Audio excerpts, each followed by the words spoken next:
Hello, everyone. Can you hear me? Those people who are joined via Zoom, can you wave your arms at me or something? Yes. Yeah, we get Great. Thank you. Well, first of all, thank you so much to all of you for joining the meeting. We've had the most extraordinary response to this meeting. It could be something to do with the fact that I named it, "Is there still a role for the traditional trainer?" which was meant to be controversial and clearly was. Anyway, so first of all, welcome. We're a little bit late starting, but as you can see, we've got people in the room here who've come, probably some of them for the first time, to a real meeting, real life meeting. And it's great to see them too. If you have a comment, would like to make any kind of comment as we go through the meeting, if you can make some kind of, use one of the hand gestures, we will then pick up from you. Those people in the room, if you wish to say anything, you may have one of these nearby. Make sure it's on red and then green if you want to speak. Very informal meeting, but the first thing to say is we're very grateful to ITLA, who are sponsoring this meeting. In other words, they're providing us with some very nice lunch. And Claire from ITLA will talk to you in a moment. So first of all, I think we'll just introduce ourselves. So it's ITLA. This is our agenda. So we're introducing ourselves in a moment.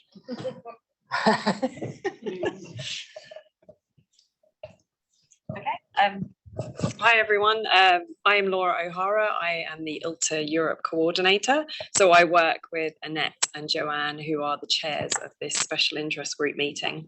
For those of you who haven't heard of ITLA, we are a community that's set up for peer-to-peers to work together and to get to hold informal meetings so that we can discuss points and topics that are relevant to those of you in your field.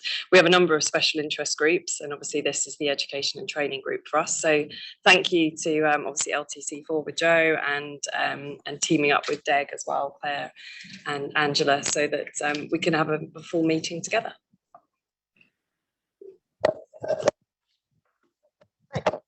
Hello, I'm Annette Brown. I'm head of IT here at Millbank. I co-chair the special interest group with Joe. I also sit on the DEG committee, so I work closely with Claire. So I'm very involved in this, and I met Sue Passfield at one of the DEG annual conferences for the first time when she presented about LTC4. So we go back a very long way with all of them. So yeah, nice to see everybody. I think going back a long way is the message, isn't it? We're feeling much younger than we were last week. Hi, Dory. Okay, so let's begin. I think, sorry. First of all, we're very pleased to welcome Claire from ITLA. Are you there, Claire? I am indeed. Good morning or good afternoon, everybody. It's nice to see so many familiar faces. Sorry I couldn't be in the room today. My son's going through GCSEs. So I am actually going to hand over to Daryl Fitzpatrick, who is in the room, to do an intro. And he's my head of business development and innovation. This one on. Can everyone hear me okay? Online? I assume they can. Hello everyone, I'm Daryl here with ITLA sponsoring today's event. For those of you that don't know who we are a learning technology vendor specializing in the legal sector. We provide an LMS, courseware, deliver and content authoring tool, as you may see at the back of this room on the banner. But ultimately, we work with law firms to help with their learning technology needs and deliver training, and then also supplement with a content library that's based on legal applications. So things like Latera, NetDocs, iManage and things like that too. So yeah, hopefully everyone has a really good session today. We'll input where we can, but ultimately we just wanted to sponsor and facilitate the session.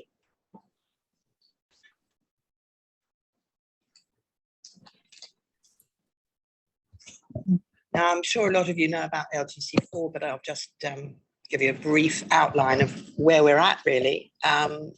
We've been around for quite a long time. 2010, I think we officially launched in this country. And what you get when you join LTC4 is you can have the opportunity of purchasing learning plans, which provide a structure for your training across 10 different core competencies. So anyone interested in that, there's various people here who are involved with it. And we have, in fact, Sean Claydon sitting directly opposite me, who hosts a monthly meeting. So we always welcome anyone who wants to join who might be interested in LTC4 or anyone who's actually involved in deploying the learning plans. The other thing you see there, GDLN, is something we set up about, well, it was probably just before the lockdown, because we realized that there were people all over the world who were delivering training within law firms who all have the same issues. So what we decided to do then was to have regular roundtable meetings to discuss the issues that are relevant. And that's really why we've joined forces with ITLA here in Europe to discuss those issues. Even not necessarily people who are licensees for LTC4, but just people who are all trying to do the same kinds of things at their firms. So that's a little bit about LTC4 and GDLN. And then moving on, I'm going to ask Angela Crossland, who's with us, to talk about the Document Excellence Group. Hi everyone, and thank you for having us here today, and thank you for coming. I'm Angela Crossland, I'm chair of the Document Excellence Group, have been for almost a year now, taking over from Claire's steady hand. And I work with quite a few people around this table in the Document Excellence Group. We are a volunteer group, we're peer run, and we're a not-for-profit organisation. And we're here to encourage knowledge sharing and collaboration for everything to do with the document life cycle. So if you haven't come across us before, take a look at our website, docexcellence.com. It's free to join. We run a number of events through the year. In October, we'll have the Document Excellence Day. And this year in London, we were hoping to host it in person because we have a few quiet years, but we'll still be open globally, as we are today, virtually to everyone around the world who might want to join.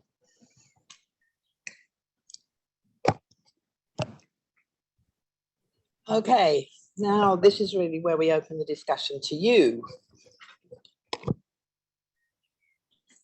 One of the questions that someone asked me not that long ago was, what happens when you've got training planned and you're expecting people to come to an in-person session and suddenly they decide they're going to be coming to see you virtually? How do you combine the two? Anyone got any bright suggestions? I mean, the general feeling is that hybrid doesn't work. Would you agree? Yeah. Yeah, so you've got some in the room, and then a few say, actually, I can't make it to the office today. Can I join by Zoom? And I think Mark does our training, but I think we realised that it's very difficult to do a hybrid session for training anyway. Because you lose the people on screen, or it just becomes a bit disjointed. And so just sort of, do you defer them? Do you accommodate them? I think from our perspective, we try to plan as much as possible in advance. So if we perceive that there might be a situation might be that some people want to participate.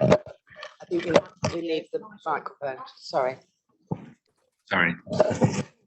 Yeah, we try to anticipate what's going to happen as much as we can in advance. So if there's a potential that the training session might need to become virtual, then we would try to encourage everybody to participate virtually, even if that means that the in-house participation is from another training room. So they're participating virtually, but from another training room. And that way, everybody's then on a level playing field. The last minute situation, personally, if we've not had any notice about it, I would probably ask to reschedule. And we'd be happy to do it virtually. But if we've only got one trainer, and that one trainer has already got a classroom of people, and you've elected previously to join in person, and now you're not, then I'm sorry, but we don't have the capacity to drop everything. And we certainly don't have the capacity in our training rooms to run hybrid meetings at the moment as well. We've tried, they've been pretty poor. I think it's poor for everybody involved, for the people in the room, for the people at home, and for the trainer as well. We do have a plan at some point in the future to have some hybrid rooms whereby we have a screen at the front, a screen at the back, camera at the back on the trainer in the room, so the trainer can see all the participants behind the training room. And then they can share everything from the front as well. But we've yet to test that properly. So I'd be interested to know if anyone else has. It'd be interesting to know how many people are actually delivering in-person training, maybe even just around this table.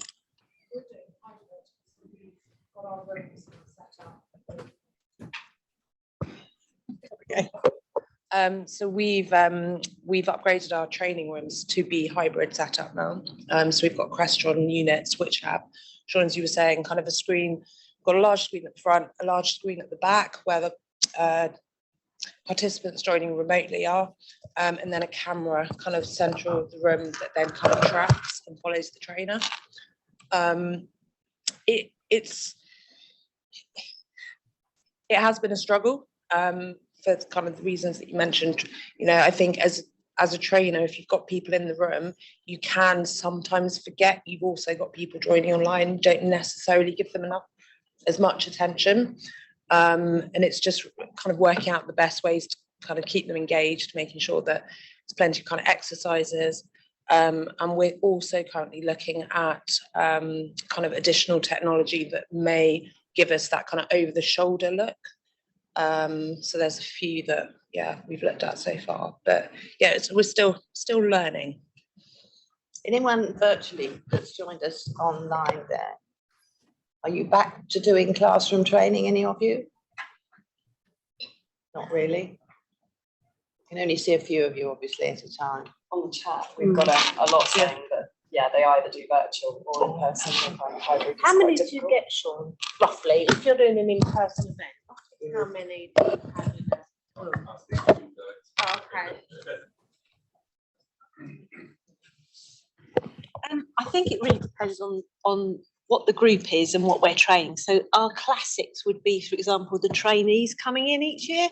They're going to always be in classroom if we can get them, or vacation students or laptop setups can be quite unpleasant remotely, but we do it. Over and above that, we do sometimes PAs prefer to come down. But I would say there's nothing other than that what we would choose to have in the room. Is there? No, I don't think so. Any chat that you want to? Could I just ask you what you're looking at for the over-the-shoulder techniques? What sort of technology? Because I was thinking, is anybody using tools such as Net Support School, that sort of thing, the virtual classrooms? Is anyone going down that route? So we, so the two that we've looked at is Hurdle. So I don't know whether anyone's come across that, and the other one is Class. So we actually only had a demo on Class quite recently. So this is all quite new, but those are the only two at the moment.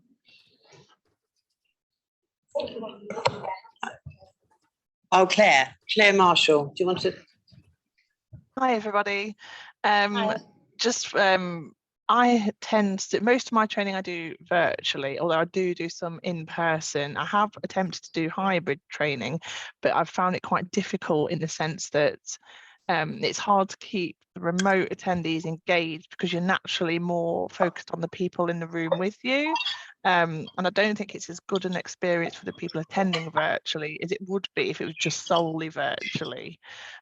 We are trialing a Class. Somebody's just mentioned Class, so we're going to try Class. We've had a demo and we've got approval to start using it. I think we're going to use it for our trainee intake in September, so we can make use of breakout rooms and pop in and out of different people's screens, because that is one thing that we do want to improve, because again, virtually sometimes it's harder when you're trying to make it interactive to sort of, if someone's stuck and they need a bit of extra help, and depending on the size of the group, it can be hard to monitor all of that if it's just one trainer. So we are looking into that and quite excited to see how that can help us.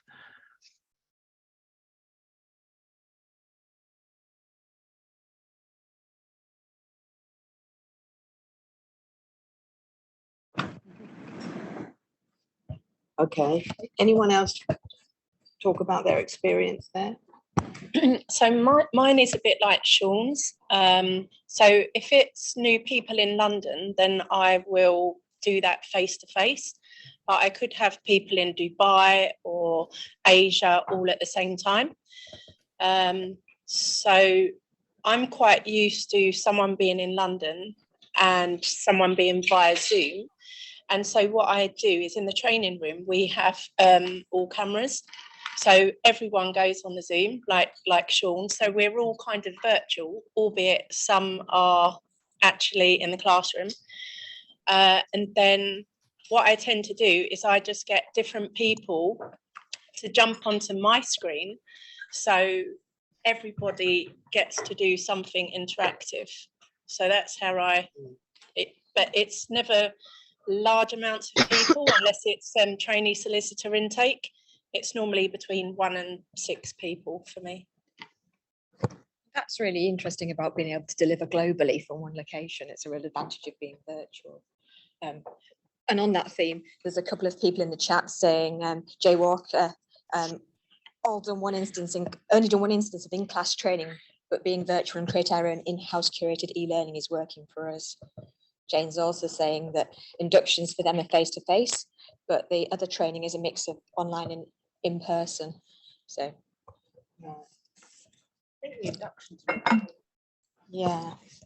Oh, and Gavin Matthews and BLCP just said, with hybrid, you need 2 trainers for them for it to work properly. One that can handle the classroom and one that can support the remote attendees. So it's an extra resource there. Rachel Baden, I think you've put something in the chat about your experience. Are you there?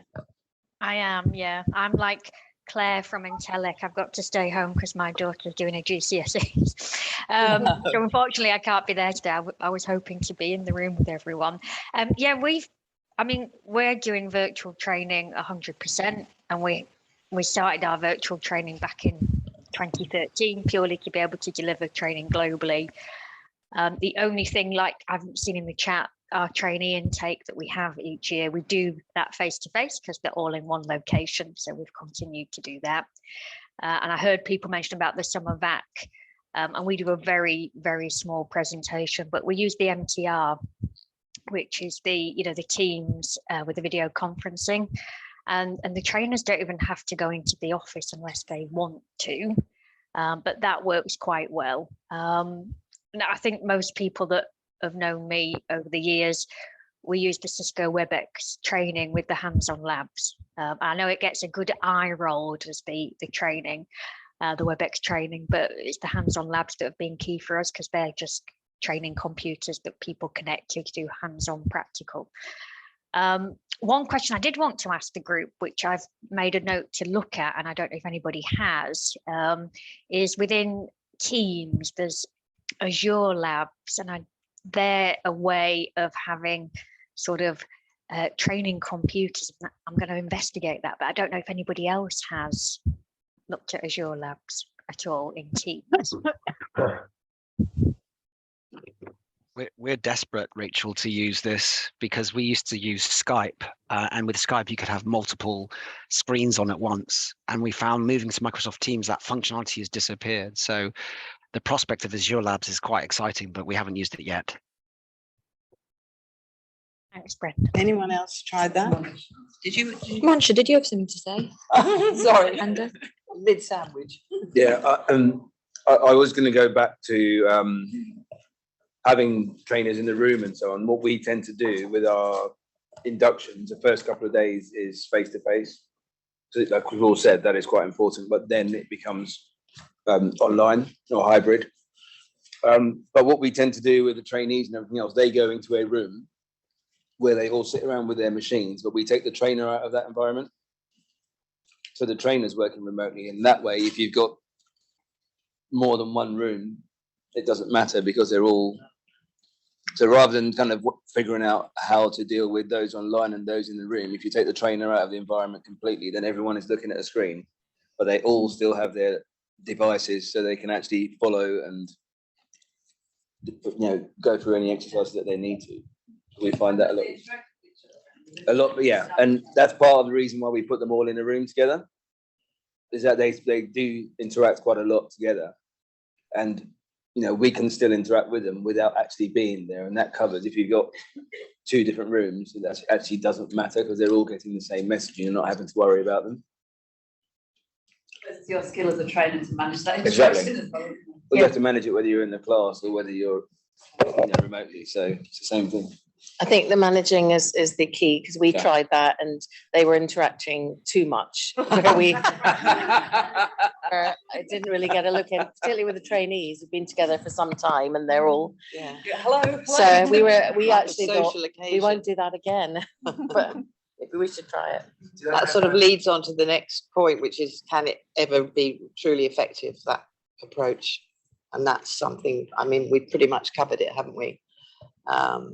That, there are ways of getting around it, but it's not the ideal situation for sure. Okay, I'm going to ask a question. How do you prove it's effective? Truly effective? How do you know whether it's been effective? Yeah. What's happening there? Have to search by Oh, wow, that's easy. I'm always interested to see how people, how you can work out whether people have really understood what you're telling them, and how you can consolidate what you've told them, and how you actually know whether it's sinking in. And it strikes me as a big question around teaching and training. So over you all to. For us, I think we look at our help desk calls. So we're currently doing our iManage rollout, and we're doing one session remotely, first session that anybody can attend remotely, and the second session we're doing as face-to-face training. And if they don't turn up, they don't get the training, they don't get it installed, so they have to come into the office. And if they can't make it, we reschedule them for another date, and then we've just got lots of mop-ups to do at the end. But the way that we're tracking how effective it's being is by looking at the help desk calls, because they log them against a category, so we know which calls they are. And currently we haven't got very many, which is great news. And I suppose as well, how do you evaluate any training? It's the same thing, isn't it? Whether it's in-person training or virtual, you're going to want to look at your stats for your help desk and the calls coming direct, and people that stop you in the corridor. Oh, what about this? And you kind of have to make that evaluation anyway, I think. So I'm not sure it's very different for virtual to evaluate that efficiency and that kind of value. The next point on our agenda is, how do we train people to be able to adapt to constant changes? And that's really come out of lots of discussions that we've had online, that even the IT teams can't keep up with the changes. 365. Yeah. I mean, maybe. Well, I mean, we noticed this week that when you go into the font, you've got a lot, as Richard pointed out to us on our DEG meeting last week, that when you go into Word under the font options, you've got a load of fonts that you can download. Now, Richard stumbled across it. He told me I stumbled across it. And so it seems to be like this sort of domino effect of Microsoft make a change, and it's not significant to them, but it's quite significant if you're in a classroom training somebody. And not that I particularly do that, but people like Mark who trains for us. But if you go, pick Arial from your drop-down fonts, and then you've got all this list and somebody asks you the question, you can really be caught on the fly of how do you answer those questions. So it's really, we don't do much in the way of investigating what Microsoft are going to throw at us. I just wondered if anyone's got a process of doing it. I would challenge that as not being our responsibility anymore. How do we train people to be able to adapt to constant changes? There are constant changes. It's the world nowadays. Get with the program. You're using Netflix at home. You're using Amazon. You're using Facebook, maybe, if you're still as old as I am. But there's all of these apps and are changing constantly. So actually it's becoming the norm now to get used to it. I walked into the lift lobby downstairs. We don't have a lift where you have to press the floor number that you're going to come up to this floor. But did I work it out? I did, because I looked at it, I looked at the instructions, you know, press the button, you know, there's nobody standing there to say, oh, you just have to press the button for the floor, you know, it is a change, you know, that's new technology. You know, it's I think our audience understand that concept. well, Yes, I'm not convinced. Yes, I think Some of our audience understand that concept. up and out kind of thing, you know. It's going to take time, but yeah, that's something that we're going to have to frame, you know, and especially we've been talking about it in our training team, that we have to frame it with our audience that, you know, things are changing very quickly now. The sorts of applications that we've got on our desktops are going to update sometimes, and we might not be aware of what's updated or when. But as soon as we see it, we'll send out a communication about it. But that will be a light communication. It won't be a user guide because we won't have had a chance to write it yet. But I do think that the amount of material online nowadays is good. And actually a lot of it is good quality. So I know what's going on with the latest stuff in MS Teams by watching Kevin Stratbert's videos and Mike Tolson. You know, he brings out a video telling you the 5 new features in Microsoft Teams like about 2 months before we get it. So yeah. There doesn't seem to be any notification that you're going to get these changes. That's the thing. And I think is that a message that we have to somehow pass on to people who can be a little resistant to change, dare I say. But that's the shift of, I mean, and I'll go back to something that I've been banging on about for a long time, is that the users don't understand the business's drive to cloud or IT's drive to cloud. And so because the business don't understand that concept, they don't understand that cloud actually takes over everything that we used to do in the cold basement with all the plugs and servers, right? So we've moved away from that. But what they don't understand is that control has also shifted to somebody else, and they like the 99.99% uptime of having private cloud, but then not understanding the concept of that's completely out of our control. So we have, we have a preview of the things that are coming out in Microsoft. So I'm on that preview and I get it about 2 months before anybody else. And then I look at the release notes. But we're talking about moving to a monthly update. So we'll have to look at it like a month or 2 beforehand and then see. But we just pick out anything that we think is relevant. But there's all sorts of things on there that are completely above my head. Like things in things in Excel that I've got no idea what they're talking about. So it's just picking out the things that are actually relevant that people will actually either take notice of, and then we would just do a tip. But to be honest, they're all such minor things usually that it's not. There was quite a big shift on the mobile piece this time round because it gave you apps and it moved the calendar, and it was quite a significant change on the mobile app this time round. And it is, you know, to work it out how to move the apps around. Oh, Mark, what am I doing with this? It's, you know, and it's difficult for people that really are not tech savvy, which is probably a fair proportion. I think. Anyone got any thoughts on that? No, I've got one here. Sorry. Oh, hi. Yeah. I think for us, we kind of have a very similar view to Sean. And one of the ways that we communicated this to the firm is that change happens because now over half of the firm is millennial or Gen Z. Yeah. We've got to a point now that it's normal for younger generations to change quicker because a new iPhone comes out every 5 minutes, it feels like. Yeah. And so being able to communicate that to the firm, I think we did a piece with the L&D department and presented it to the partnership to make them realise that actually the firm isn't where we used to be, and the firm learns in a completely different way now, who are much faster on the uptake of smaller incremental changes. Yeah, good. Anyone online or? Anyone online got any comments on that? Anything in the chat? So like Heather's saying, I think we need to teach the users how to search and find the answers themselves, as well as just relying upon the trainer. Rachel said that they get updates that will be released to our tenant and then look at the degree of change and decide on how to communicate it out.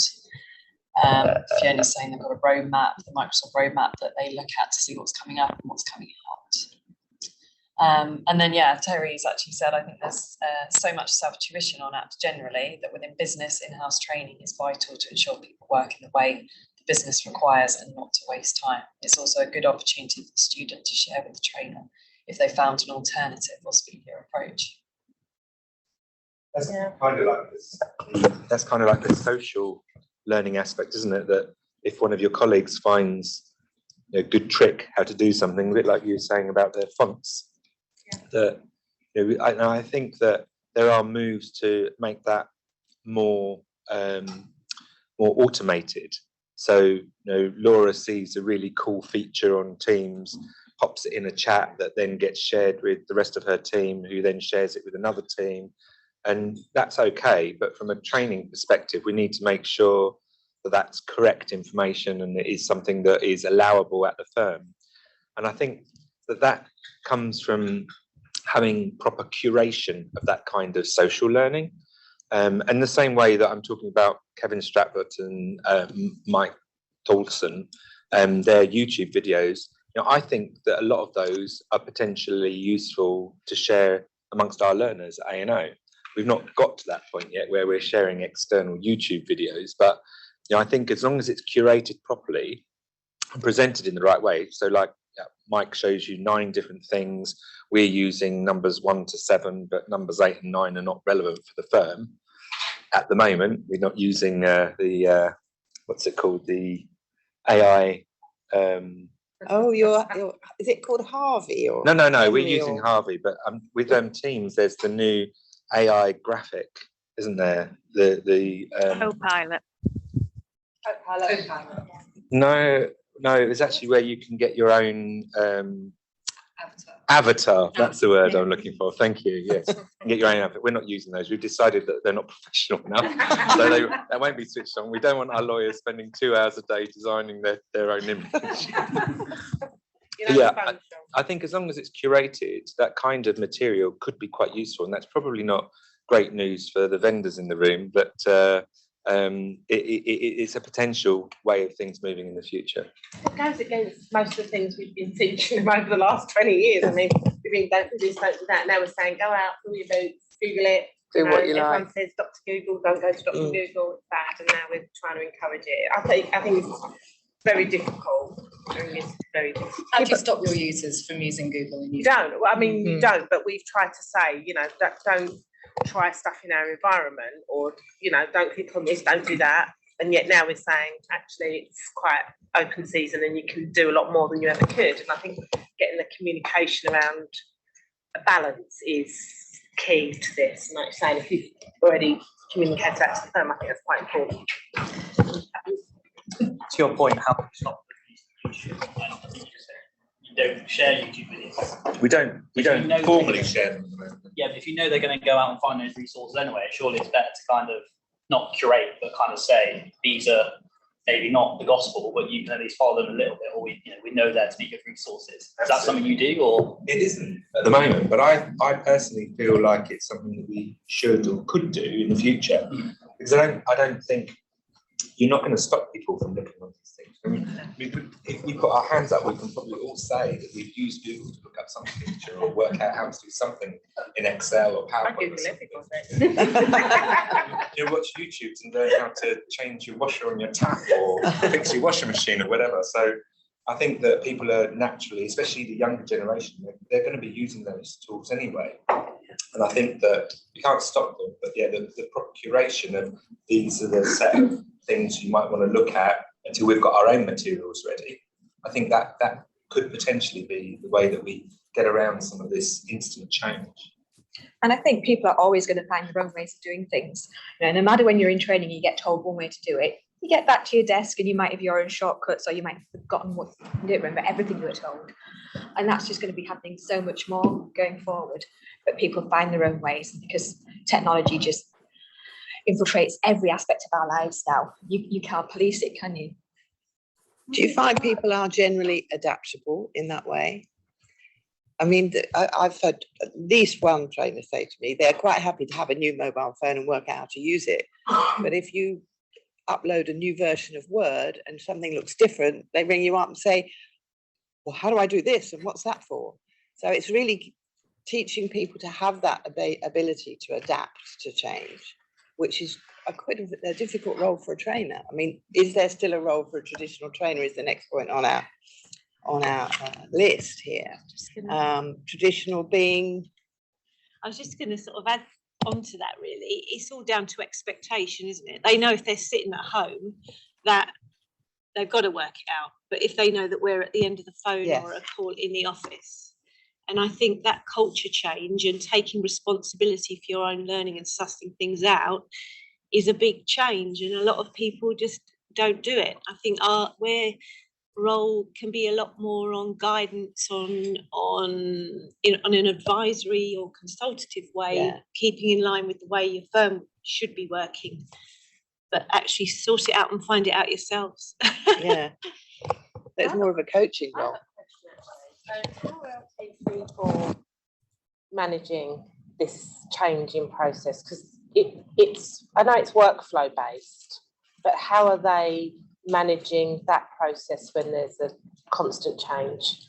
Is that constantly evolving? Fundamentals don't change. No. Sorry, green light's on. Yeah, the fundamentals haven't changed at all, and we have to bear in mind that LTC4 is the basics. It's the foundation of stuff that people need to learn in order to be able to work with their technology properly. But those fundamentals aren't changing with all these new features added. Of course, there does need to be a regular review of the competencies, which generally takes place every 2 years or so.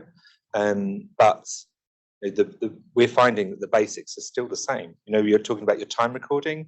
Okay, nowadays maybe we need to add in a question around use of the mobile for recording your time, but actually not all firms will have that, so that will be an optional bit to include. But the fundamentals are still, you need to know how to add time to a day, you need to add time to a timer, you need to know what to do with temporary time, whether your firm uses that or not. You need to know how to close, you need to know that when it's transferred. In some ways it's more relevant. People should have that foundation, then the change is less impactful. That's a really key point actually, because I'm sure all of us around the table involved in training are getting constant pressure to reduce the amount of time that we spend training people. And can we produce some quick bite-sized videos on something, or can we do a snippet on this and that, or can we do a quick 20-minute training session on this and that, and do several different ones? And I have a real passion about this topic because I think there's a place for those kind of videos and those kind of snippets, but actually you need the foundations. If you don't know how to use Excel, then watching 10-minute snippets is not going to give you the answers. It just isn't. You're better off to go to a course, sit there for maybe an hour and a half, watch how to use Excel, and then use those snippets to either reinforce the knowledge you've already had during that session, maybe learn a couple of additional features that the trainer didn't have time to show you during the session, but at least you've got that foundation. But but that's exactly the point, isn't it? That when you talk about traditional training and what that actually means, you know, but it is that point about, you know, I can't go and Google something unless I know what I'm actually Googling. So it's great to say, I want to change the washer on my tap because I know what my tap is and I know what a washer is. But if you don't know what the feature is and you don't know that it's even there, that's a difficult thing. So it's the foundations and the knowledge of what's actually in those applications. Are there many LTC4 people in this room that are actually doing it? Yeah. 2, 3, 4. Yes. Yeah, it's very much the basis, isn't it?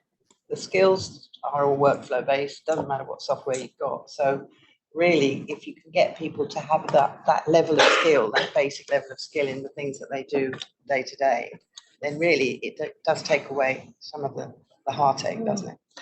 We push all of our trainees through 5 of the LTC competencies in the first couple of weeks that they're with the firm. They have to pass. You know, if they don't pass, then they don't get the certification. You know, there's no HR repercussions if they don't pass, but they get 2 chances. We used to give them multiple chances. Now they only have 2 chances. You get 2 chances. They take it more seriously if they know they've only got 2 chances to pass. There are no HR repercussions, It's just that they just know that they haven't passed, and all of their colleagues on their have. heads for 5 I mean, 80, 85, 90% of them pass. No, it's only a few of them that don't, and those are the same ones that if we gave them 5 or 6 chances, they still wouldn't pass. So They're going to make good lawyers then.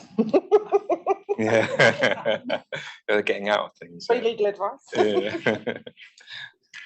The next point on our list is chatbots. Anybody using them?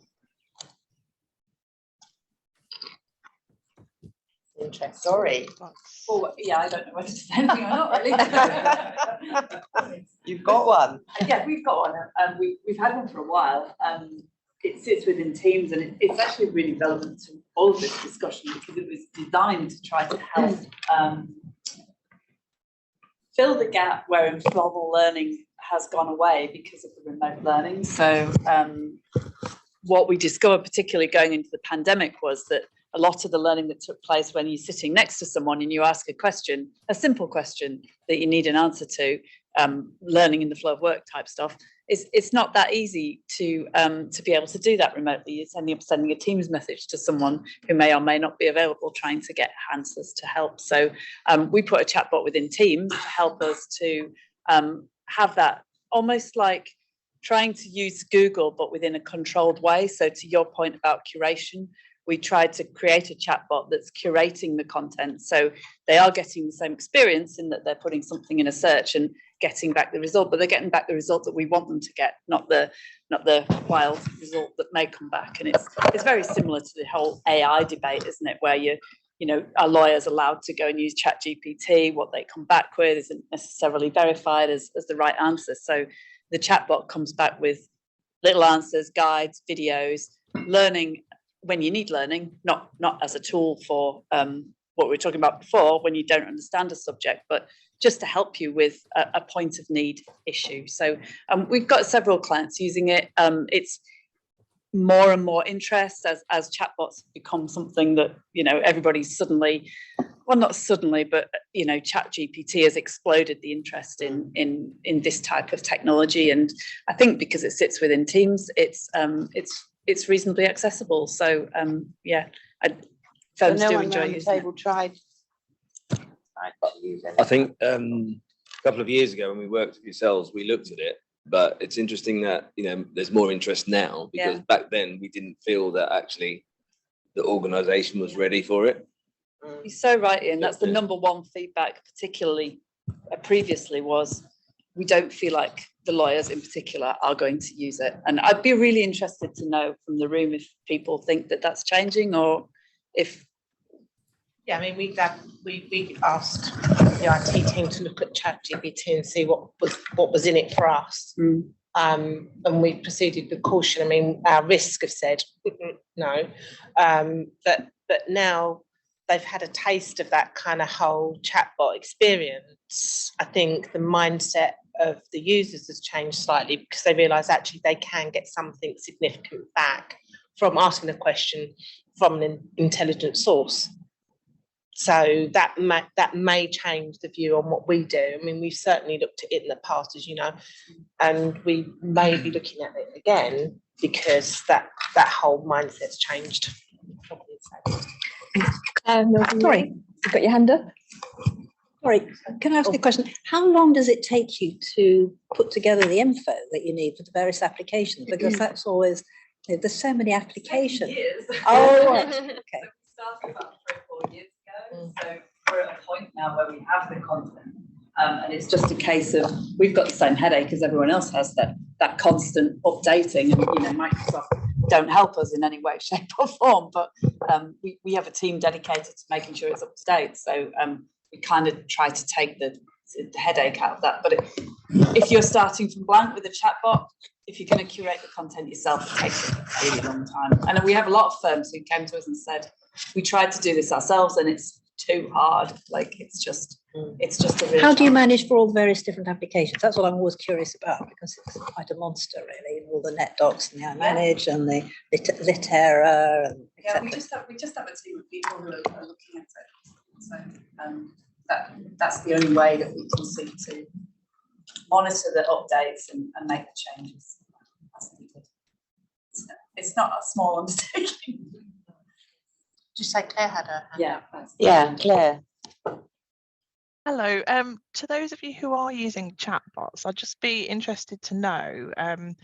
So if you are curating it so that it sort of gives out the answers you think the users need, what is there sort of an end point where the user can say, oh, that's not what I want, or that's not what I want, I need to speak to somebody, I need to book some training? Do you sort of deal with it that way? With So us, in other words, they can like press a button and sort of contact the trainers or a different department, or is that something in terms of the options you provide to the users? Yes. So one of the bits of feedback we got about chatbots was people get really frustrated when they're having to get the wrong answer several times, or get, say no, that didn't answer my question a number of times before you get the option to go and speak to a person. So we put it throughout the chatbot that you've always got the talk to a trainer option, and that can either go to the law firm's help desk, or it can go to the trainer themselves, and the trainer can jump on and give the live answer, just like a chatbot would that you for your utility provider or whoever. A question which I can ask, because I'm not a trainer and I'm retired and I'm totally independent, but maybe it's on everybody's mind. How do you get trainers involved in this whole process? So you've got all these lovely trainers working for law firms. How can they get involved in the chatbot process? They can curate the content themselves as well. So if a law firm wants that, they can make sure that they're keeping the content up to date, which of course it really helps because they know exactly what's going on in the firm. It might be a process change within the firm that isn't something universal. So the chatbots can be configured to be able to reflect the firm's processes as well. So if the firm has that engagement with the chatbot, then they can do the curating, so that we don't have to, or we'll just do the general stuff and the firm can do the specific stuff. And also it's a really useful way of interacting with a trainer as well, because if you hit the talk to a trainer button, what you're doing is giving instant advice really as a trainer, which doesn't have to go to a help desk and get logged and then turn into that process of having to be contacted again to get back to somebody. So we're trying to deliver that chatbot experience to help people with a point of need query, which may be a trainer directly answering that question. So that sort of leads on to another question that I would have. How many of you do stay in contact with your service desk and actually know what the issues are? I know that you do, Jackie, a lot. Does everyone have that close contact? Oh, that's good. Everyone online the same? Anyone have any problem with that? Sean, you have a problem with it? Yeah, I mean, we have occasional contact with our service desk team, but our service desk is based in Belfast, has very high turnover of staff. They are using a logging system, but historically, whenever we've tried to interrogate that data, it's given us virtually nothing. They have the option of looking at requests or looking at how do I's, but so many of the how do I's are, how do I order a mobile phone, or how do I get a new secure ID, or how do I get a laptop? And these are not how do I's, these are requests. And often when we would interrogate the data and look at it, there actually wouldn't be enough information in there for us to be able to determine what the issues were, in order to be able to go back to somebody and say, oh, we see you've had a number of issues with Excel pivot tables. Would you like us to arrange some, session for you? So we've tried that in the past, and I do get quite a lot of pressure that we should interrogate that data more regularly. But actually, one of my trainers used to spend like 2 days a month just looking at the data from the service desk to try and get some information from it. And it just was, in the end, the data we got from it, we might create a couple of tips from it. It just wasn't really worthwhile. I think probably a smaller firm, it would be a different. It's a bit like what Claire said. If you don't know what's wrong, you don't know the answer, you don't know what you're asking. Same when they're raising the ticket. Some people don't really know what the problem is. It could be them, it might not. And so when the ticket comes in, it's actually not that great of information we find in our tickets. Sure, at Mayor Brown, we used to have that problem, that very same problem, and it, yeah. It was very frustrating, and quite often in the resolution, it would be fixed. Like, fixed, what does that exactly mean, and how did you tell the user how to fix that? What exactly was it, and did your resolution actually match with the firm's approved resolution to whatever it might be? And that was a very big problem. So we talked to the service desk manager at several meetings with him, and we got to a point where he agreed that he would train his service desk staff to put in more information. And it was a little bit contentious because, of course, they're working in very high volume, calls coming in, and they only want to do that as little as possible. But it had such a positive impact in us being able to identify what kind of calls they were, what the resolutions were, what training the service desk people needed as well to be able to deliver the proper resolution. So I think sometimes maybe pushing a bit on the service desk managers. Yeah, no, but it is difficult. It's a difficult, I think, contentious kind of You're right, thing to Claire, I do. think it depends on the size of the firm. I mean, Mark sits in with our service desk, so he hears it. And he goes and sees them, so it's very process driven out. We do. Heather said here that we review the tickets every week with the service desk to make sure they're putting the complete answers in the resolution. It makes a huge difference. We get more interaction from our second line people, second and third line. So sometimes, one of our document management experts, she'll contact us and say, "Oh, I've noticed that a lot of people are having an issue with this. Could we generate an IT tip on it?" So that's generated a few times. But I feel almost like it should be, it's not necessarily our responsibility to dig and find. It could be also the responsibility of people that are taking the calls on a regular basis to think, oh, we could probably do with a tip on that topic. Yeah. It's a bit voluminous at times, but I also get all the IT tickets. So as I get a chance, I go through to see if there's anything that potentially I know the second line, who I kind of work with quite closely, if there's anything that they don't know the answer to. But then if they don't know the answer to it, they'll come to me and it will get resolved anyway. So we work very closely together, and that's how we do it. But sometimes it's a bit voluminous for me to get all of their emails in addition to my own. Yeah, it gets too much. Anyone else got any I comments? was going to say, what we tend to do in that instance is, rather than getting them all, they just pass on any how do I questions. They just reroute that to the training team, so we pick them up, so we know what's coming in. And I find that's a lot easier for us to actually manage, because often what would happen otherwise is they would call you, get a resolution, and then put fixed in there, which is not the answer. So we just say, rather than do that, send it to us. And that also gives the firm an indication of how many calls we're dealing with outside of just training and dealing with documentation and everything else. There is another string to our bow, as we all know, that doesn't get. We've got a question here, which is, how is everyone sharing their tips now? We're trying to reduce email, and I wonder if there's a better solution. Jackie. Yeah, we use the internet, but we also use Yammer at the moment. I know that's changing to something else. I can't remember what it's changing to now. But what's it changing to? Anybody know what Yammer's changing to? I can't remember. Being But anyway, transformed. we use Yammer at the moment. Yeah. Because that's more of a sort of social thing, and people tend to look at Yammer. So I get more views on Yammer than I do on the internet, personally. I'm doing a lot of talking. I'm going to say something else now. Carry on. So we send out a weekly IT tip on a Tuesday. It goes out Tuesday morning pretty much everywhere around the world. We are one of the very, very few departments, areas that can send global emails to the entire firm. So if we're not happy about something, we can send that off. We run IT surveys every 9 months, every 12 months. And there are about 25 services that have to be graded. And the hints and tips emails is consistently in the top 5 of people's most highly rated services.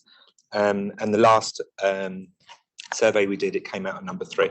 So, we get constant feedback from people. Oh, we love the IT tips, or that was a really great tip last week. Or, we get a lot of engagement like that. And I agree that they get so many emails, but we're getting really high consistency in people that are opening them as well, because we track the opening through it. We use a marketing tool that we send them out with, so we know how many thousands of people have opened the tip each week, and we report back on that to management. Our help desk also put a link to the latest tips, so we do them weekly as well, but they put a link to it in the automated reply that comes out when someone logs a call, so that then they get, people see them without even looking at them, if you see what I mean.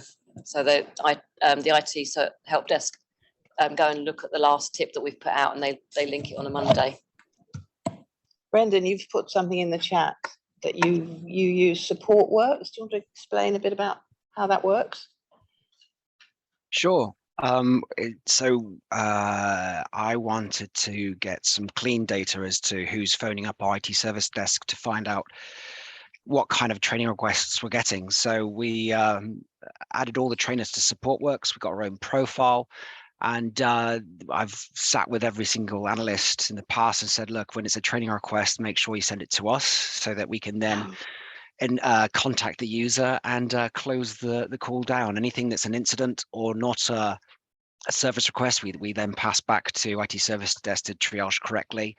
It was good when it started, and we got a few tickets that came through that we could close and analyze, but for whatever reason, our users just find it easier to contact us directly. We have an IT training mailbox, and they just either email us directly or call us directly. They find it much easier than speaking to an analyst that sometimes doesn't get it quite right in terms of what they need help with. So we don't get much clean data anymore, unfortunately. Brendan, with that, we get direct calls as well, but then we're able to log that back into the system. Yeah. Right. Yeah, that's another thing to do, but the administration thought. Do you not get overwhelmed at times? No. No. Good. Can I ask a question? Yeah. There's a lot of toing and froing and interaction with different people. I know I've spoken to a couple of people in this group, Stephen and Sean, about digital adoption platforms, but has anybody implemented a tool that enables the users to find the help they need at that point of need? It can also manage changes, so you get change information at the point of needing that information, not an email tip that you might need in 3 months' time. I think that there's potentially a lot of use in the digital adoption platform. Has anybody implemented one? We obviously sell one, which is great. So we implemented, I guess, a couple with clients, and exactly for that use case, really. I think a lot of it comes to a lot of conversation topics really kind of speak to it. So, as a roundtable group, we're asking people to be adaptable to constant change, but then we're saying you have to log a ticket. That's going to come to the IT training team or the training team. We're then going to create a tip for it, and we'll send it out. And to your point, that could be 1 week, 3 months, 6 months later. So it's not a case of people lacking the adaptability to change, but they're lacking the facilitation to adopt that change, right? So it's kind of a case of they want to adapt to the change quickly, but how can they do that effectively? And how can you guys as IT trainers effectively present that information? And I guess one way that you could theoretically do that is through a digital adoption platform. And that's kind of like a chatbot, I suppose, in a way, where you can say, I need help with this, but they need it there and then. So it's about delivering that in the flow of work, or say at the point of need. So yeah, clients have done that effectively. It's kind of without a shameless plug, it's more of a case of putting all your resources that you have at a firm. Maybe that's an intranet to your boys, maybe that's an LMS, whatever it might be. Putting all your resources available, because chances are somebody at the firm or something at the firm probably has an answer to that question in some capacity. So just making all of that knowledge available at one point, and then you can search for it and launch it live if you need to. But yeah, I guess ultimately, like you say, it's the challenge is potentially, okay, I can log my ticket, maybe I'll call somebody and I won't get an answer, or I will get an answer, but you kind of need it there and then. It's no good 3 months later or 3 weeks later, maybe even a day later, just stuck there and then stopping you from being productive. Do you all have an LMS? Joe, I was just thinking, just on the subject of digital adoption platforms, one of my last projects was to look at them, look at different projects, different possibilities across the globe, and there are a lot of them. User Lane, I can't remember some of the names, but what I could do is jot them all down for you, and you can circulate them. They vary vastly in expense. From some are hugely expensive, and some are not at all. So if you do your research, there's some really, really good ones out there. But the problem seems to be, for legal, if I might say this, is because you've got so many different applications, is making it one digital adoption platform cover all your various NetDocs, iManage, Litera, DocsCore products. That's the thing. But there's some really good ones out there, and it seems to be the way of the future. Can I ask a question? All digital adoption platforms only work within a web-based application. There's some are hybrid, and those are the ones that are quite difficult to implement in the context of a law firm, because if you've actually got a footprint on the desktop, then your IT people are going to freak out, and we've got to integrate it with all the different other applications. So some are, and some the majority are web-based. But then most applications are moving that way. Yes, you say that, Dory, but I said yet. moving that way. Not yet. No. And then legal, I think we're quite far behind in some regards. Exactly. When it comes to legacy stuff. We've done something with Service now. So people go into, it's called IT Connect. I don't know whether that's what we've created or not. And so all of our reference material has gone into there, and we've got a section, they're all KB articles. So you've got the KB articles which are specifically for IT, and you've got the KB articles that are reference material really for the general user. So how that works is someone goes in there and it says, how can I help? And they'll put in some keywords there. So let's say it was Jabber. And then if they just put in the word Jabber, anything relating to Jabber comes up. But then if they put in more keywords as to what is their issue, it may refine those results. Then they can briefly look at the results below, and it says, does this answer your query? And if the answer is no, you press a button, and then that initiates an email to the IT help desk. There's another button there that says, does this answer your question, or can we help further? You could potentially ask for reference material because it doesn't exist, and then that will go off to the training department. So it's a very new thing, and all of our reference material has got to be IT Connect compliant, which means it's all got to be put in tables just to go into that area. The only thing right now is that that reference material can't actually be printed in a nice format at the moment, but we're working on that. Tour, Karen Marie, and I wanted to know if I can get an extra day at this hotel and book an extra day. Laura. So it looks like we check out Friday, September 8th. I can't So hear. I would want to stay one more. Karen Marie, I think, did you have a question? Because she's gone. I just wanted to say that, I don't know whether it's just at A&O, whether our lawyers are demanding, lazy, not sure, but they just would not go through that process. First of all, I think that if they're not sure how to do something, they're going to call out to their PA. If their PA doesn't know how to do it, she's going to call somebody. Me. Yeah, it's never going to be a situation where let me just have a look online and see if I can find the answer to that. Our guys just don't do that. They just don't do that. And But do you think that's generational, Sean? it possibly is, yeah. Because as that lady said, I'm finding the younger generation, they're more likely to go searching something for I think themselves. initially, yes, but I think that once they've been sitting with their trainers for a couple of months. It's also that time as well, and we've talked about this a lot, haven't we? Yeah. Is it better for somebody who's earning fees and time recording to spend time trying to find the answer, or is it better to ring up Sean or somebody in his team? Maybe Sean, you're a victim of your own success, you and your team. Yeah, possibly. Too Yeah. reliable. Well, I think it's just we offer a lot of support, not us generally, but at the firm, there's somebody to do everything for you. So, why would you bother to look for it yourself? Because it does cost you time and money to do that. Maris says that really is a culture thing, isn't it? It is a That you want to cultural expect thing. the Yeah, hand-holding. it is. But I also think, in times past, we were like, oh, how can we reduce the number of calls to the service desk? Why And would you actually, want to? I don't think that's a bad thing. If we are there as a service desk, we are there to provide answers to people, not get them to find out their own answers. But it's similar to the adopting interchange, right? They seem so different, and they're not going to figure it out for themselves. They're going to call you up, and I think that's where I'm saying Or they won't about- use it. Exactly. Or the cultural thing is that they've been used to that service, and we've spoilt our users. You have. So, when they see all the different fonts in Word, they're not going to say, "Oh, this is a good thing." It's good. They're going to come to me and say, "I've got all these different fonts. What's this about? You've told me we can only use these ones." And I think ours only. well, if they're doing it right, they shouldn't, because they shouldn't be going into the fonts. They should just be using the styles.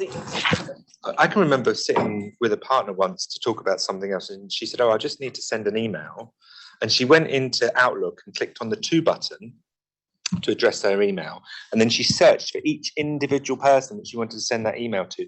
These are all people that she'd sent to regularly. She didn't think that she could just type a few letters of their last name in that to box. She went into the search in the address book to do it. And when I told her what she was doing, I explained to her she could do it easier. It was like, oh my God. It's like, and why had she never even thought, oh, I'd just try typing something? She just hadn't thought. Yeah. Maybe she worked for the law firms I used to train at. Because there's a security risk in there, so their working practices, you shouldn't be doing this. But I joke, I'm sure she didn't, but it's kind of interesting to see different firms have their own preferred ways, and that loops back to what you were saying about curating the training. What do you want them to learn? Oh, it's a challenge. Is there something in it, the lawyer mindset as well, that means that these are the type of people they are? I know that's a massive generalisation, but I'm just throwing it out there. I think it's the billable hour, isn't it? It's client focused. Yeah. And it's almost, I think, siloed into that mindset of we have to deliver to the client. And what we do, I think, in their view, whilst it's important that they can carry on working, it's our job to make sure they can carry on working. And that's kind of where I think they come from. It's like, yes, they could figure it out, they're intelligent people, but do they have time to? Probably not. And so they'll pick up the phone to me or one of my team. It'll be a 2-second answer and they'll get on, rather than spend 5 minutes figuring it out. It's balance. Which brings up the subject that always burns in my mind when thinking about lawyers and billable hours and the training you provide. How many people are being asked to quantify the amount of downtime due to lawyers not having the right answer, or phoning the help desk, or generally coming up with a how do I call? Is anyone looking at the actual price point for that? Well, it's interesting you should say that, Sue, because I think every single meeting we have, I think I always ask, how much are you measured, whether or not your training program, whatever it is, has been successful? And nobody ever is asked, because we used to fill in those sheets, didn't we? And then we get a big pile of them on your desk, and then you shred them all. But, it is quite critical, because you're being paid to do a job and deliver success and obviously more competence. So is there no way that you're being asked to measure? I think I'd know about it if I wasn't. I think I'd know about it if I wasn't delivering. If they couldn't work, I think you would know after about 5 minutes that they couldn't work. So I think whilst there's a volume of calls going through to the service desk and to the trainers, those are getting resolved relatively quickly, unless there's something quite significant that takes us out. Like Microsoft Search yesterday was out for a bit, and that impacted the users. That is out of our control, and I think the more it gets out of our control, the more tolerant they are to a point, but we try and find a quick resolve. And I think that's the different. We used to have, like back in the day when we had servers down comms room and things would go down and you'd have to get a new hard drive, and that was painful. But we're not there now, and I think that's changed significantly. And I think those that are cloud adopted, for the most part, their uptime's a lot more than it used to be. And there might be some challenges with the training that we've discussed this afternoon, but I think we're slowly overcoming some of those with these discussions. And I've learned quite a bit this afternoon about various things people are doing. So it's always good to talk about what everyone's doing, because I think you learn every time you talk to other people about what they're doing. I'm sorry. No, I was just going to say, like Annette, that there is no stats. There's nothing, I don't think, that generally goes on in law firms. But as Annette said, and Sean said about IT surveys, if at the end of the year we have an IT survey and they're slating IT and they're slating training, you'd know right there. Yeah. We have HR feedbacks. So after a brief induction, they'll meet up with HR, they'll say, how are you finding things? And, they'll be praising training or praising this, that and the other. That again is another point of call. And then for any training that goes in, they can put in their feedback there. So I think along the line, as Annette said, if you're getting service calls and slates on IT surveys and slates on feedback, that's kind of how that information would be collated. But I think otherwise it's not as if we go out rolling out statistics of. Although I would like a pound for every time I've been told at my last firm. So we've actually recently created a new time recording code, or activity I should say, called IT issues. So if somebody is if a fee earner is spending a lot of time waiting for IT to resolve something for them, then they log that as time. So yeah, I haven't seen the results. Tell anybody. I haven't seen the results for that. But not outside this room. So yeah, I I've just had the result of a survey that was done for another firm, and that was interesting because they were asked how competent they felt in the various applications that they used, and generally they all felt pretty competent. They don't know what they don't. They don't know what they don't know. Exactly. But no, I mean, from the trainer's point of view, obviously these were critical applications. It was a very positive response because obviously people are feeling reasonably comfortable doing their job with the software that they've got. But no, there's no kind of way of carefully managing the success or otherwise, I think, other than the negative option. If it hasn't worked, you would know about it. I think what we do is we have quite a good relationship with all the secretarial managers, and so when users go back out onto the floors, they're usually the first to hear whether things are going right or whether they haven't picked up on what they're supposed to know. So we have regular meetings with them, and they are definitely not shy about letting us know if something is going wrong. But also they will let us know if things are going right, which is actually quite nice to hear. Just going back to Sean's point here, have you ever sat next to someone on a train watching them work on their laptop and had to restrain the urge to tell them there's a faster way to do something? I tell them. I once spoke to a guy that's sitting next to me, and I said to him, "Excuse me, do you know that you can turn those beeps off on your keypad?" When you're and he said, "No. Can I?" I said, "Yes. If you go into this menu and then you select this, you see the one that says keypad tones, switch it off. There it is." And he was like, "Oh, that's really brilliant. Thanks." And then when he got off the train, he turned around and said, "Thanks again for that. That was brilliant." I wasn't. I was trying to sleep. I was trying to sleep. Tick, tick, tick, tick, tick, tick, tick, tick, tick, tick, tick. Mind you, he might have been working on something highly confidential. I'm amazed still at what people work on the train. I sat on a plane and the guy next to me fell asleep and he had a document. I had 2 pages of an agreement open and I took a picture of it. And when he woke up, I said to him, "I just want to say to you that you fell asleep and left that document on your tray." I said, "I took a picture of it just to prove to you that could have gone anywhere from anyone." I mean, what a stupid thing to do. Yeah. And people just don't realise how dangerous that is. And that was paper, was it? That was paper. Yeah. Paper, It's the paper same. document. It's the same as if you've got a Sit out laptop or a like that, paper. and then he fell asleep, whole agreement on that. I was like, sitting next to the wrong person. A security hat on. Yeah, interesting. My last point here is actually an LTC4 thing, which I've been asked to ask you. Would a package which actually included content, in other words, e-learning content, assessment method, and certification sort of built in. Would that appeal if you was something that you were doing a rollout or whatever? Would that be something that you would think of, which would really avoid you having to write your own learning plan, your own structure, and create your own content? Would that appeal to anyone?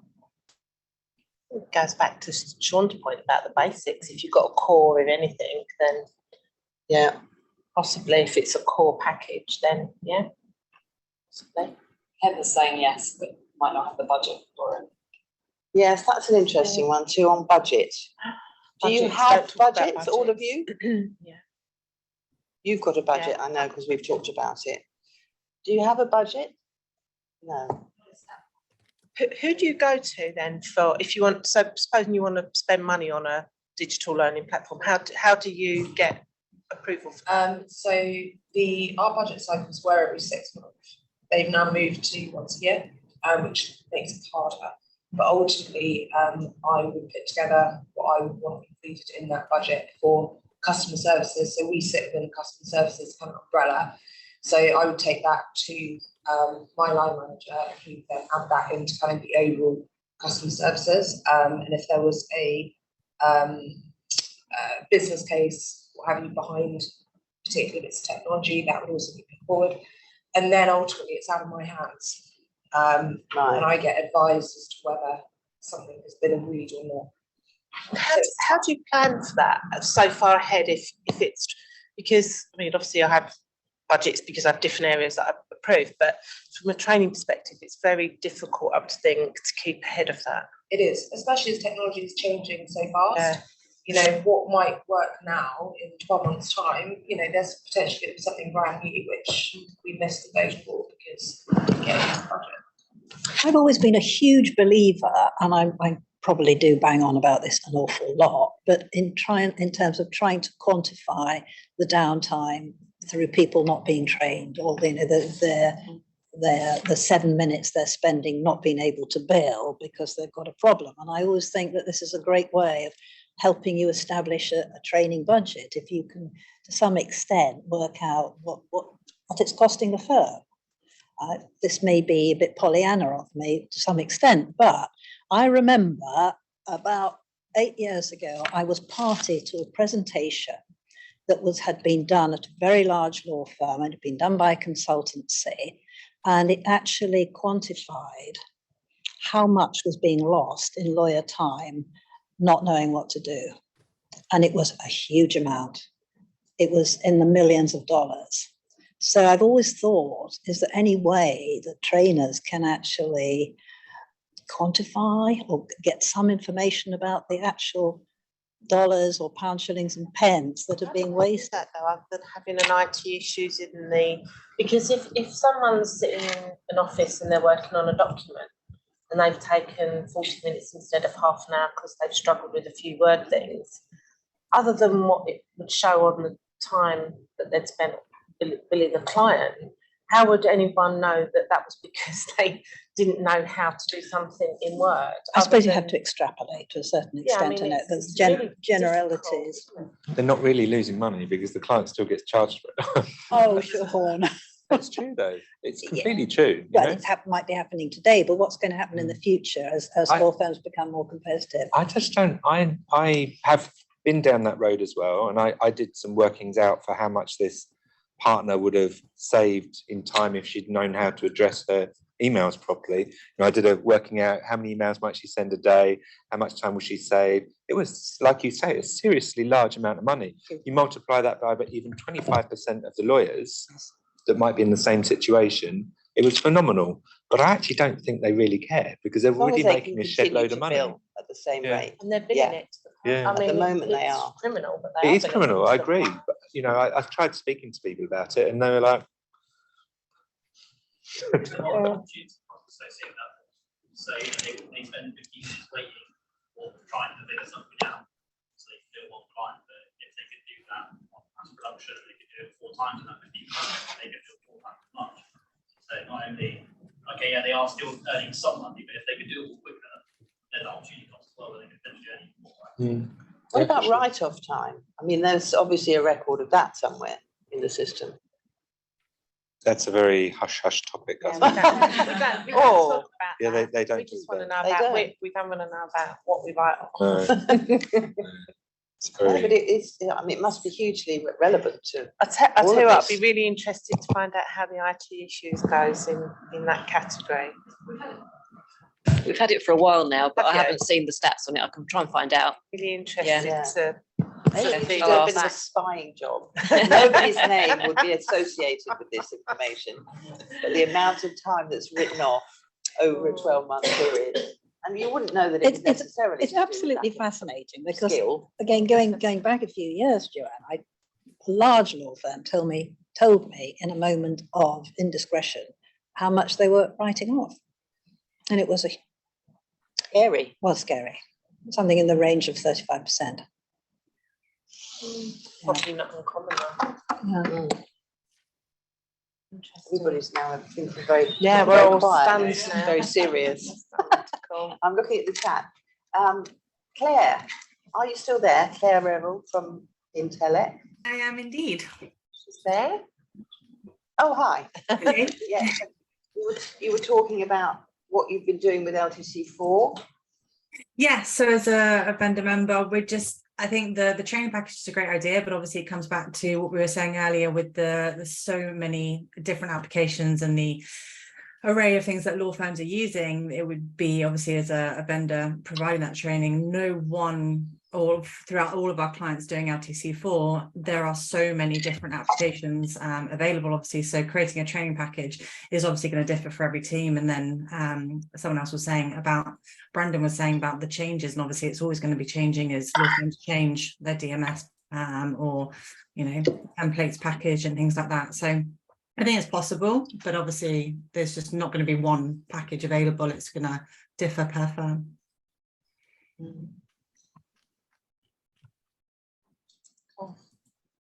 Okay, anybody got a question that you would like to ask the assembled company? There's usually somebody online who's been dying to ask something. Now you've all gone quiet. There's lots of you out there, I can see. Lots, yeah, there is a lot online. Anyone here got How any many are there? questions 50 odd? that you'd like to share? I've got a question for Richard. Have you found any other little gems for us in Word? Oh, Richard. Well, I don't think I found any recently, but I promise to keep you posted when I do. Yes, he was the one that discovered the fonts. Yeah, so all of you who haven't discovered this yet, go to your Word window, click on your font drop down, and you will see lots of These fonts with little clouds yeah. beside them. Yeah, it was when Richard was telling me, I was like, no, I haven't seen that. And then I was like, oh my God, it's happened to me as well. It's one of those moments. So. But when you start to reply to an email and there's all these little messages saying, yes, thank you for. Oh yeah, thanks for your client. I don't want that. Oh, you like that? I don't like that. Somebody said something. I'm sorry, somebody said something earlier regarding the drop down with the fonts, and that was the notion that our users are more sophisticated than they used to be. And do we actually have to teach them that this is happening? Or does our approach to teaching have to be that they learn how to do this themselves? They see something like this, they understand that it's something being delivered to them, and they don't panic. But how do we educate them to make smart choices when they encounter this? Because Microsoft is not our friend right now. They are just delivering items. And it's not willy-nilly, of course, but things are showing up in Office that we're not necessarily prepared for, depending on where we are in the technological food chain in our organization. We may not know these things are coming. So how do we teach our users to be prepared for this, to not freak out, and how to make good choices? That's pretty much where we came in. Yeah, that's what Sean was saying. We've just got one more minute. So anyone, Z Patel, got a question for us. Hi, Joe. My question is, where can I find a list of all the software that other firms are using?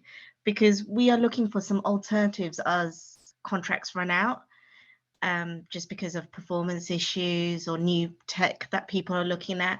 And I wanted to gauge what other firms are using for special functions. For example, we use PDF docs for, you know, OCR and There things is like actually, that. sorry, there is something called the top 200, which is published by legaltechnology.com, which lists the top 200 law firms and all the different applications that they use. That might be of some use. Can someone send me a link to Caroline that? Hill, Caroline Hill does one from that's Orange the one, Rag. yeah.